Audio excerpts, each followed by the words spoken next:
Greetings and salutations, YouTubers. I think I have exactly the niche that I'm working on.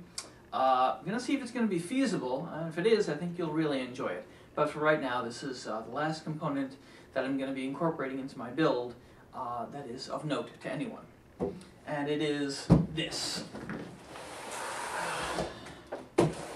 Thermaltake GT Level 10 Snow Edition. This is the black and white one. So, they pack this thing really, really well. I've already unboxed it. Obviously, you always want to make sure that you unbox things to make sure that nothing is damaged in shipping or when you get it from the store. Okay, here we go. We're going to continue to pull the sucker out. Put that over.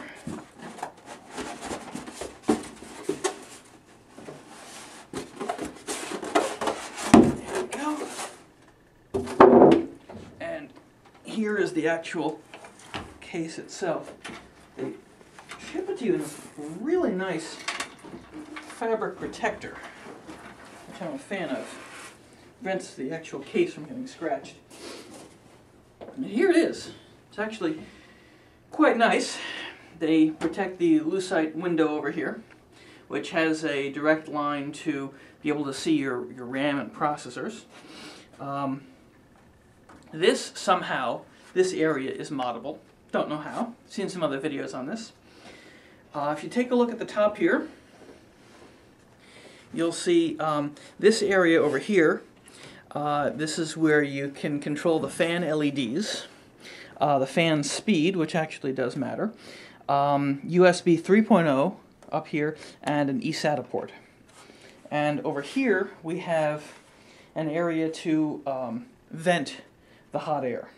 And this area, I saw a demo in the store. I'm not sure if this necessarily lights up, but it goes in direct contrast to the black version of this case, which has a red lucite strip here. Oh, we're still over here.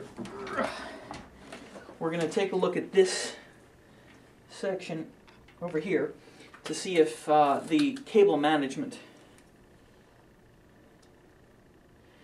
Always have your Leatherman on you. It's very important. Okay, so these are thumb screws, but you sort of have to get them started a little bit. And we got this here. Okay, so this is the area that we're going to look at. This is for cable management. You can see it has some room on the inside of this case for the actual cables. I'm liking exactly what they did here. Now this is out of the box. I haven't touched with any of these. You can see the actual serial ATA for the drive bays. These are the connectors. They're already in place. You don't need to do much of anything. These are for the any peripherals you may have. My front panel and my Thermaltake liquid cooling are going to be in these bays up here, and up top I think I'm going to put a Blu-ray reader-writer. And you can see they actually did a spectacular job, and everything, you know, really looks very, very nice in regards to how they've already managed the cables. This is the area you'll see the underside for where the CPU is. It's actually really nice, and you can see all the way inside here. You can see where the fan is. So now we're gonna. Okay. So another fan over here, and they ship you with keys, and the keys actually do matter because that's how you. It comes pre-locked. So you can see that the case they do lock it up before they ship it.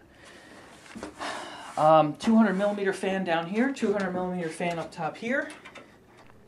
Okay, continuing our little tour of the Thermaltake GT Level 10. We've got the actual case here. Now, they ship it locked. So, for the drive bays, we're going to unlock them, and you can see you press and hold, and you pull, and there's your mounting points right there, which I'm a huge fan of. Obviously, you'll do sort of a serial ATA. SSD has a smaller footprint than a regular hard drive, and it plugs right in. You can probably see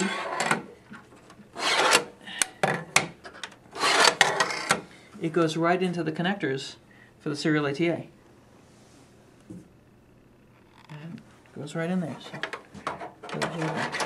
close these back up. Really very easy to work with. And it should be noted here as well that this area over here, there's a fan there. It keeps the hard drives cool. As well as an LED array, which we saw the controller for up top here. It comes in blue, green, red, and I think that's it. But there are many different modes, which you can see on some other videos. So we're going to go ahead and we're going to actually open the case up now. Alright, so this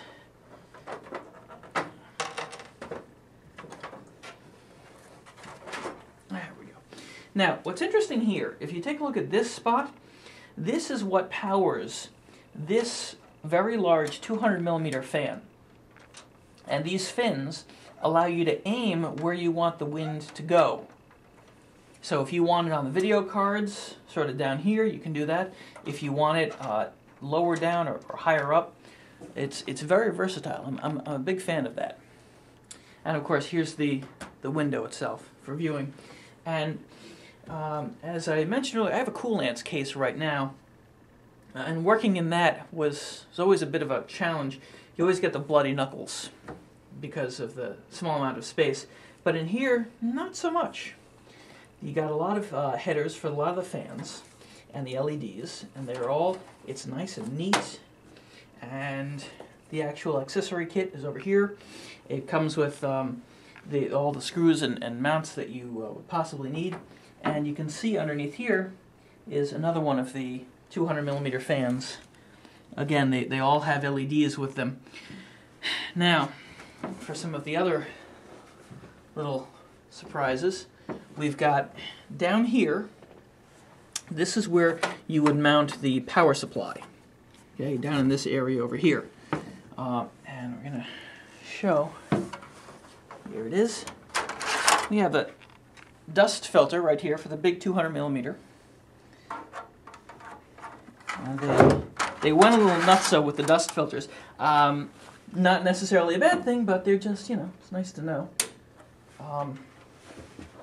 I think they removed, no, they did not remove it from up top here. I've seen other videos where I thought that they had a dust filter up top here. They've got one down here for the airflow for the power supply. And of course, obviously, you clean that out once a month. And this is the expansion bays here. And you can see towards the rear of the case, you have the grommet holes. And of course, another exhaust fan over here. And this is it. When you close the case, that's when these contacts over here get activated and the fan will go again. And again, one of the final things that I like is, in regards to this big fan here, the big 200mm, because it has the connectors over here, you don't have to worry about routing any cables. You don't have to worry about it looking less than attractive for that one big fan that lives on the outside of the case. And because it kills the connection when you open up the case, you don't have to worry about cutting yourself while the fan is running and you're just looking around inside. And because of the amount of excess room inside here, even not doing a bay-mounted cooling system is really not that big of an issue. You can mount things wherever you like on this. This is I'm very happy with this case. Doesn't have too many outstanding issues. So, all in all, I am very happy with this case, and I'll be incorporating this into the build. Before I forget, don't forget, like, subscribe, comment, All these things help. Thanks a bunch.